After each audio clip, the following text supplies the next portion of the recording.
बिस्मिल्लाहिर्रहमानिर्रहीम, अस्सलाम वालेकुम। खबर दुनिया हमारा डिजिटल प्लेटफॉर्म है। मैं अली रज़ा हूं। नाज़रीन, मुस्तफ़ा आमिर कत्ल केस में डेली की बुनियाद पर जो इंकशाफात हो रहे हैं, आज आपको फिर से एक दफ़ा उस पर बताना है कि कहानी जो शुरू हुई वो हमने इससे पिछली वीडियो में आपको काफ़ी दफ़ा बता दिया।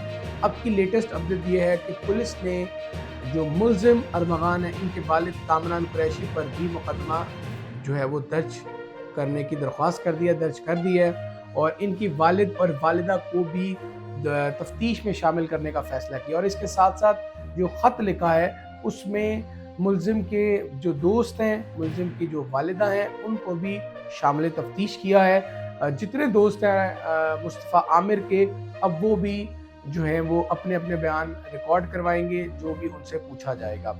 ये इसकी लेटेस्ट अपडेट है। एक जानिब मनशियात की फरोशी का केस चल रहा है तो दूसरी जानिब मुस्तफ़ा आमिर कत्ल केस में होशरुबा इंकशाफात अरमगान की जानिब से किए जा रहे हैं। एक मुबैना तौर पर ऑडियो लीक भी सामने आई है, जो हमने अपनी पिछली वीडियो में आपको बताई थी कि एक पुलिस के बाअफसर शख्स बाअसर और दूसरे जो अरमगान के करीबी ताल्लुक वाले हैं उनके दरमियान, वो पूरा किस्सा हम आपको सुना चुके हैं। आज जो हम आपको बताने जा रहे हैं वो बताने जा रहे हैं कि दरअसल ये केस कब शुरू हुआ था, क्या मामला था। नाज़रीन, अरमगान जो कि एक कॉल सेंटर चलाता था और इस मुबैना तौर पर इस कॉल सेंटर के ज़रिए जो रकम है वो पहुंचाई जाती थी दूसरे ममालिक में। और जी इस पूरे स्नैरियो में महीने के आखिर में, एंड ऑफ द मंथ, वो पार्टी करता था और उस पार्टी में दो चीज़ें बड़ी अट्रैक्शन थी। एक थी मनशियात का बेदरेग इस्तेमाल और दूसरा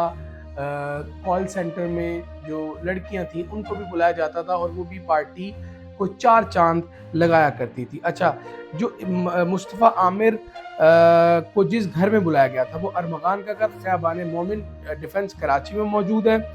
ये एक पूरा महल बताया जाता है जिसमें दर्जनों कैमरास इंस्टॉल किए गए और अरमगान के आगे पीछे 2 से ज़ायद दर्जन के गार्ड हर वक्त मौजूद रहते। हर महीने जब पार्टी की जाती तो मोहल्ले वाले भी इससे तंग होते थे और इसके साथ साथ बहुत सारी लड़कियां इस पार्टी में शरीक होती थी। और फिर अब आ जाते हैं 31 दिसंबर की रात 2024 को और 1 जनवरी जो कि नया साल आ रहा था। न्यू ईयर पार्टी हुई है जी अरमगान के घर। और अब यहाँ से दो पॉइंट ऑफ व्यू क्या है, पहला सुनिए जी। जब पार्टी हुई तो जो अरमगान के वालिद हैं उनका ये कहना था कि मुस्तफ़ा इस न्यू ईयर पार्टी में मौजूद था और मुस्तफ़ा और अरमगान की कोई तल्ख़ कलामी भी हुई थी किसी खातून की वजह से, उनका नाम हम नहीं ले सकते। जबकि दूसरी जानिब मुस्तफ़ा की वालिदा या मुस्तफ़ा की जो फैमिली है वो हॉक्सपे साइड पर मौजूद थी और मुस्तफ़ा ने अपने क्लास फेलोज और अपने फ्रेंड सर्कल के साथ वहाँ पर एक न्यू ईयर नाइट का एक जश्न रखा था जहाँ वो सारे मौजूद थे। अब दो पॉइंट ऑफ व्यूज़ हैं।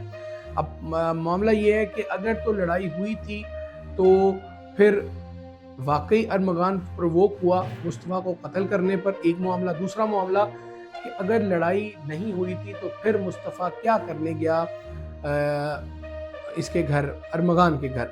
मुस्तफ़ा अरमगान के घर जाने से पहले अपने एक दोस्त को वॉइस मैसेज करता है और बताता है कि मैं जा रहा हूँ अरमगान के घर। अच्छा, जैसे ही मुस्तफ़ा आमिर अरमगान के घर पहुँचता है तो वहाँ उसको मिलता है शेराज और अरमगान। अरमगान अपनी मनशियात का उनसे तज़किरा करता है और उस तज़किरे में वो मनशियात फराहम कर देते हैं। और फिर बाद में मुस्तफ़ा ने फिर एक इमोजी भेजी जो कि रीज़न बन रही है इनके कत्ल की, वो है केले की इमोजी। उसका जिक्र भी आगे जाके आपको बताते हैं। अच्छा, मुस्तफ़ा को ये मालूम नहीं था कि ये जो इमोजी है ये उसकी मौत का सबब बन जाएगी। अरमगान को गुस्सा आता है मुस्तफ़ा आमिर की भेजी हुई इमोजी पे। तो अरमगान है मीट की रॉड है वो निकालता है और बस आओ देखते हैं ना ताओ और फिर तशद्दुद शुरू कर देता है। ये सिलसिला काफ़ी घंटों जारी रहता है। तो अरमगान कुछ फायर भी किए जो, और उस फायर की आवाज़ जो दो मुलाजमीन है उस घर के उन्होंने सुनी, लेकिन उनको भी घर से अपने रूम से निकलने की इजाज़त नहीं थी। फिर इनको जी मुतसिल ज़िला है धारी जी हब के मुकाम पे लेके जाते हैं और फिर से ज़िंदगी और मौत का खेल शुरू हो जाता है। सिक्का उछाला जाता है और हेड आने पे छोड़ने की और टेल आने पे मार देने की फिर से धमकी दी जाती है। اور ارمغان شیراز کو کہتا ہے کہ آپ اس طرف چلیں، میں آتا ہوں۔ تھوڑی دیر بعد پھر شیراز کا یہ بیان ہے کہ اس نے جو پیٹرول ہے وہ چھڑکا گاڑی پر، گاڑی اور مصطفیٰ دونوں کچھ دیر بعد رات کی صورت اختیار کر جاتے ہیں۔ اور یہ بات ہے 6 جنوری کی۔ پولیس تعاون نہیں کر رہی، کیس ان سے کوپریٹ نہیں کرتی۔ انہوں نے جو نام لیا ہے وہ ہے ایس ایس پی علی حسن، جو کہ ان سے تعاون کرنے کی بجائے ان کو مصطفیٰ عامر کی جو منشیات میں ان کے جو مقدمات درج ہیں ان کے بارے میں بتانا شروع کر دیتے ہیں۔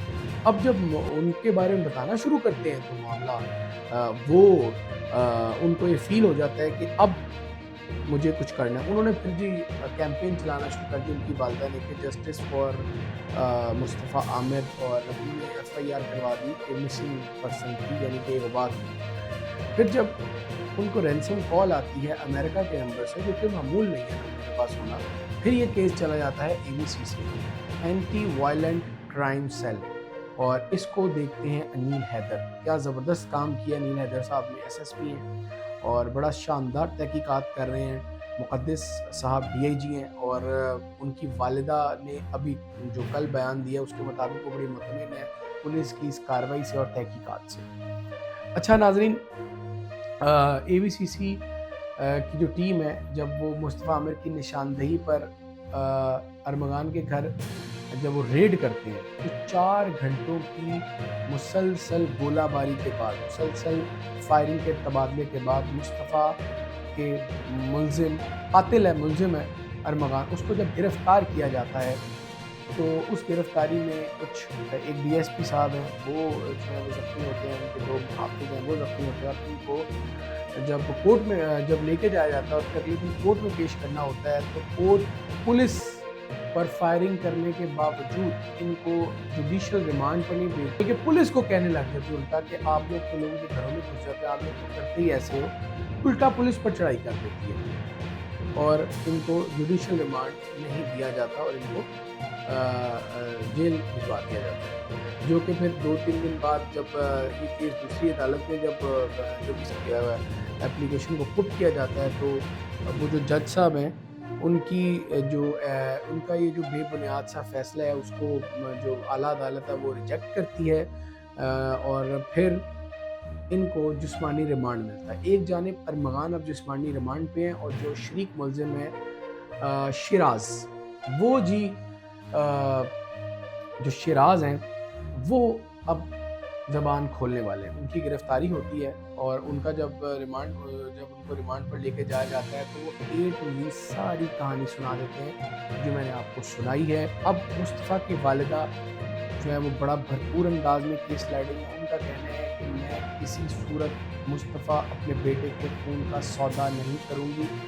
وہ مختلف ٹی وی چینلز پر، مختلف مقامات، پریس میں، یوٹیوب پر انٹرویوز دے رہی ہیں، اور اپنی ہمت سے اور اپنے اس لخت جگر کے محبت میں یہ وہ ہر جگہ اس کیس کو ڈیلی بیسس کی بنیاد پہ جو ہے وہ سٹینڈ کروا رہی ہیں۔ دوسری جانب پھر منشیات کا کیس ہے جس میں ساجد حسن جو کہ مشہور و معروف ایکٹر ہیں، ان کے بیٹے سائر حسن وہ جو ہے وہ انوالو نظر آتے ہیں، ان کے خلاف کیس بنا دیا جاتا ہے، ان کو گرفتار کر لیا جاتا ہے، اور ان کی گرفتاری میں جب ان پر 4 روزہ جسمانی ریمانڈ ان کو ملتا ہے تو وہ پھر اور انکشافات کر دیتے ہیں کہ انہوں نے یہ کہا ہے کہ جی میں نے تو تقریباً 50 کروڑ کی منشیات سیل کی ہے اور 2 سال ہو چکے ہیں، میں نے 2 سالوں میں 6 سے 7 کروڑ روپے کمائے ہیں، میں خود بھی کنزیومر ہوں اور میرا کلائنٹ ارمغان ہے، ارمغان میرا کلائنٹ ہے، اور بھی 20 نام دیے ہیں